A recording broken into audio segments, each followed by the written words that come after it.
from our fire marshal, and a brochure that gives you many tips and a wealth of information on how to keep the brush clear in your space. And with that, it gives me great pleasure to introduce our fire marshal, Brian Frieders. Thank you, Chief. It's a pleasure to be here, and again, I echo the sentiments of Mr. Bear for allowing us to use his home to demonstrate the importance of fire and wildland safety. As all of us have seen in the recent years, we've had devastating wildfires across the state of California. Many of those cost people homes and even lives. So the importance of this topic can't be overemphasized.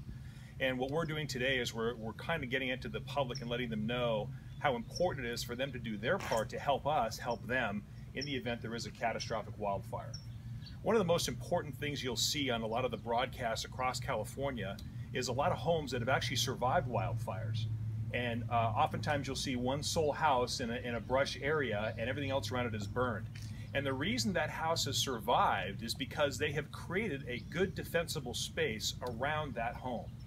In Pasadena, we have an ordinance that requires a homeowner to have at least 100 feet of defensible space around their home.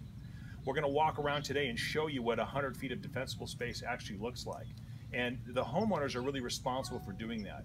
I know there's a lot of controversy about some of the vegetation that exists, some of the existing vegetation in particular in our city, but we're very fortunate in our town that the residents really comply with the vegetation management program that we've instituted.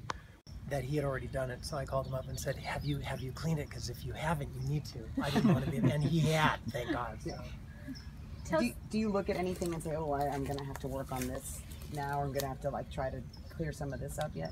No, because the person that we have working for us on this property and my first home that I still have, that's also in a high fire zone, he's very knowledgeable on that, which is one of the reasons I work with him.